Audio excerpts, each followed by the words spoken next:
shit What right you know here. about rolling, rolling, rolling? What you gonna do? Rolling, rolling. What you gonna do now? Down in the rolling, rolling, rolling. What you gonna do? Right, don't be loving this shit.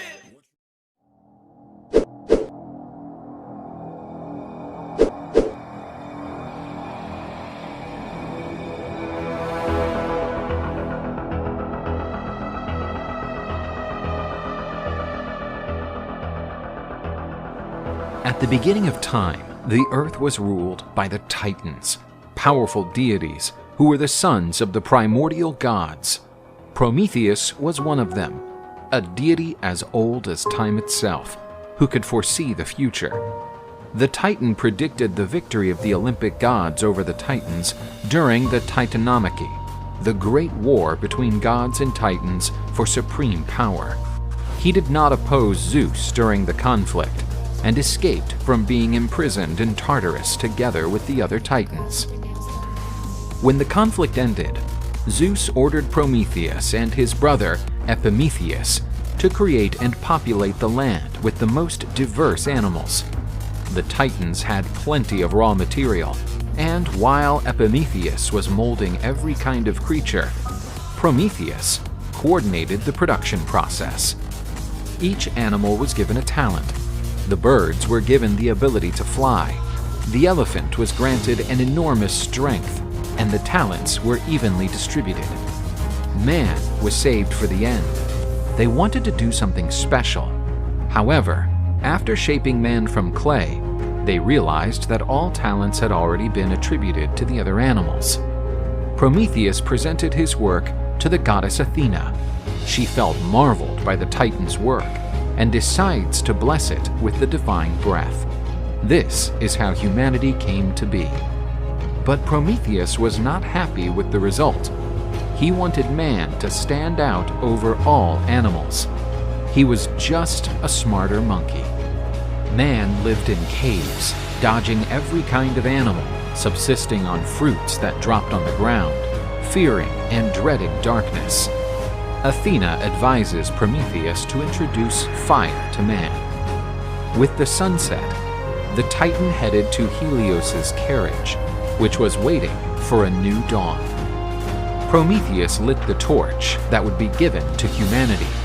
With fire, man started to develop rapidly. Weapons and tools were created, and man began to dominate nature.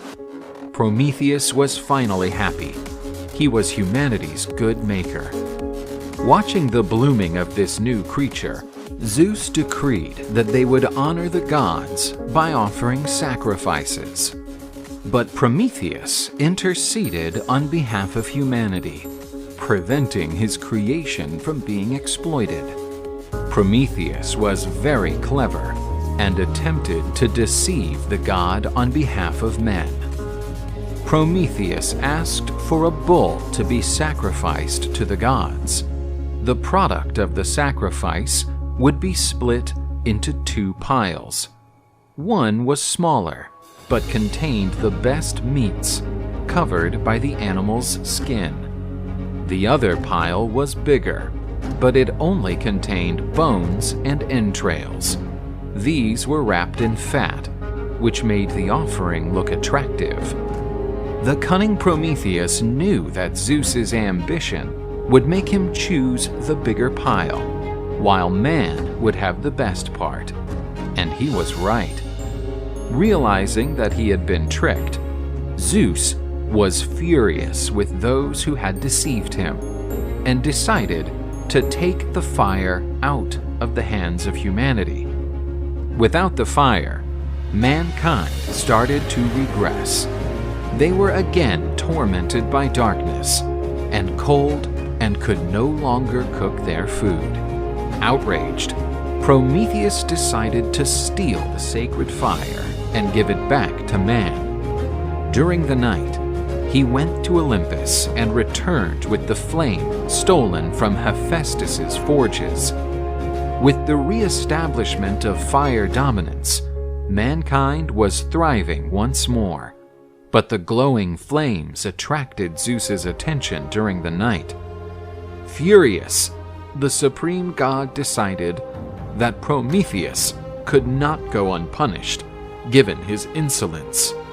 He imprisoned him on a rock in the Caucasus to endure eternal punishment for defying Zeus's decisions.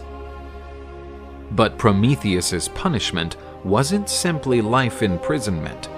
His torment would be terrible. Zeus decided that a dreadful bird would be responsible for devouring his liver, instigating immeasurable pain. Prometheus was an immortal titan. With that said, after being torn apart by the odious bird, his liver regenerated, just to be attacked again by the animal the next day. The Titan endured this punishment throughout many and painful years. Then, Zeus came down to earth and offered him freedom if he hid the knowledge of fire from man. As humanity's benefactor, Prometheus rejected the god's offer and decided to sacrifice himself for his creation. With that, humanity could prosper, thanks to Prometheus's martyrdom.